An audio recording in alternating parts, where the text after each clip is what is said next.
রামনারায়ণ রাম। আমি সর্বপ্রথম ঠাকুর শ্রী শ্রী বালক ব্রহ্মচারী মহারাজের চরণে জানাই আমার শতকোটি প্রণাম এবং আপনাদের সকলকে জানাই বৈদিক অভিনন্দন। রামনারায়ণ রাম। এই বলে আমি আজকের তত্ত্ব ও আলোচনা শুরু করছি। আজকে শতবর্গ শতবর্ষ থেকে পাঠ করে শোনাবো। সেই সাড়া খুঁজে পেলে ভেতরের যন্ত্রগুলো সব বেজে উঠবে, জেগে উঠবে, গান গাইবে সেই সুর। কি গান? তোমাতে আমাতে এই সুরের খেলা, এই লীলা নাচ চলেছে সঙ্গোপনে।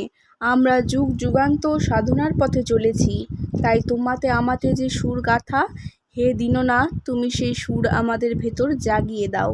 সুরে সুরে সেই মহাসুরে আমাদের উপনীত করো সঙ্গোপনে। কি ভালো লাগছে! আমার ছোটবেলার খেলার সাথী, পাঠশালা ও স্কুলের সাথীরা বড় হয়ে যার যার কর্মস্থলে ব্যস্ত হয়ে রয়েছে। বহু বছর পরে তাদের সাথে দেখা সাক্ষাৎ হলে তারা ব্যক্ত করেছে তাদের অন্তরের কথা। তুমি আমাদের সেই ঠাকুর, আমাদের সাথে ছিলে ছোটবেলায়। আমাদের সেই ঠাকুর, যে ঠাকুরকে আমরা জড়িয়ে ধরতাম, যে ঠাকুরের সাথে বই নিয়ে আমরা একসঙ্গে বেরিয়ে যেতাম স্কুলে। সবসময় তিনি তো আমাদের সাথেই ছিলেন। কি আশ্চর্য! তিনি তো সবসময় আমাদের বুঝিয়ে দিতেন, তোরা এইভাবে চল। আজ কত বছর যাবৎ তার সাথে আমাদের দেখা সাক্ষাৎ নাই। আমরা চলে গেছি কে কোথায়। আজ আবার এসে পড়লাম সেই ঠাকুরের চরণে। ঠাকুর তুমি আমাদের দীক্ষা দাও। ঠাকুর তুমি আমাদের মন্ত্র দাও। ঠাকুর তুমি আমাদের উদ্ধার করো। মাস্টাররা বলছে, তোমারে আমরা ইংরাজি শিখাইলাম, বাংলা পড়াইলাম, অঙ্ক করাইলাম, এ কি সেই মহান নারায়ণ, এই দেবতা? তুমি আমাদের উদ্ধার করো, তোমার চরণে স্থান দাও। তুমি আমাদের হাতের লাঠি, অন্ধের যষ্টি। তুমি ধরে ধরে আমাদের নিয়ে চলো সেই অনন্ত পথে। তুমি বাবা, তুমি সন্তান, তুমি পিতা, তুমি নাও আমাদের প্রণাম। তুমি নাও আমাদের দুজনের প্রণাম, স্বামী স্ত্রী।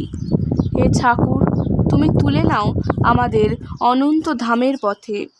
আমি তোমাকে পড়িয়েছি এ কথায় বিশ্বাস করি না।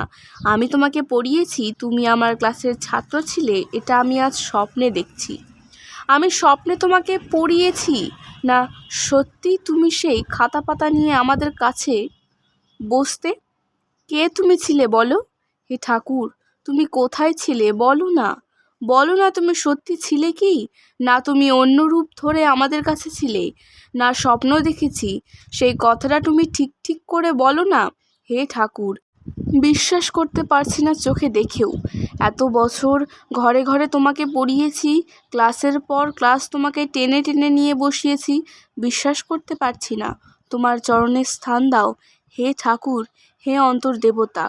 এর চেয়ে বড় পরিচয় কি থাকতে পারে? যাকে ছাত্র জ্ঞানে সন্তানের মতন মানুষ করেছি, যাকে ধরে টুলের ওপর দাঁড়ে করিয়ে রেখেছি, যাকে কত ধমক দিয়েছি, সে আমার গুরু হবে?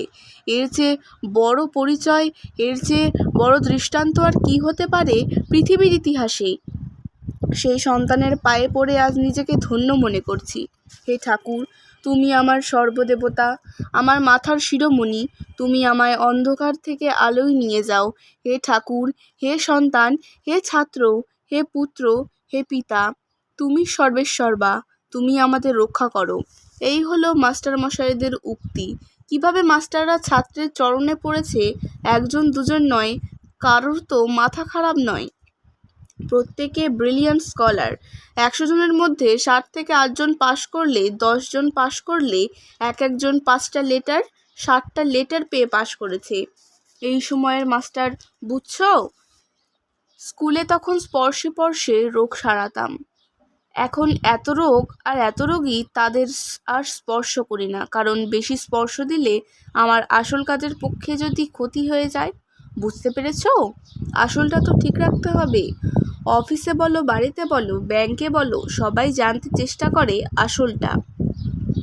তারপরে আসলের ওপরে চলে সুদ। সুদ দিয়ে যতটা পারো চলো, ব্যবসা কইরা যতটা পারো চলো, আসলটা ঠিক রাখো। আমার কাজ, আমার দায়িত্ব, যেটা আমি নিয়েছি সেটা তো আমায় ঠিক রাখতে হবে। তোমারে আমি বাড়ি করার জন্য টাকা দিলাম, জমিটা অপরের, সেখানে তুমি বাড়ি করবে বলো? জমিটা অপরের। খোলা মাঠে যদি তুমি বাড়ি করতে চাও, সেই বাড়ি রাখতে পারবা? টাকা দিলাম আমি, তুমি বাড়ি করলে অপরের জমিতে, তাতে লাভটা কি হলো?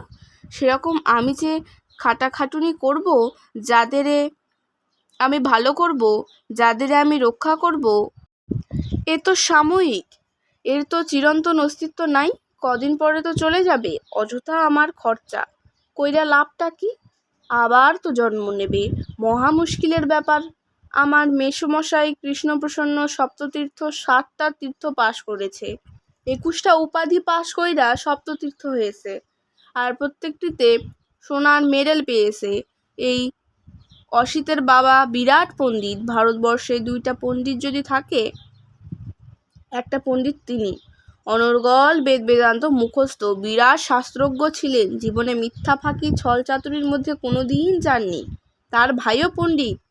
মেসোমশাইয়ের বাবা ছিলেন ভারতবর্ষের মধ্যে বিখ্যাত পণ্ডিত। এই মেসোমশাই আমাকে অত্যন্ত স্নেহ করতেন, শ্রদ্ধাও করতেন।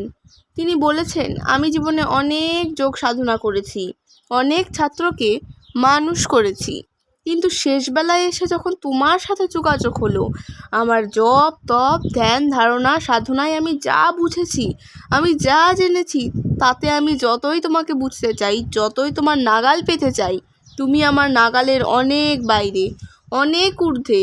তুমি হচ্ছ অনন্ত বিশ্বের সুরের বিরাট একজন।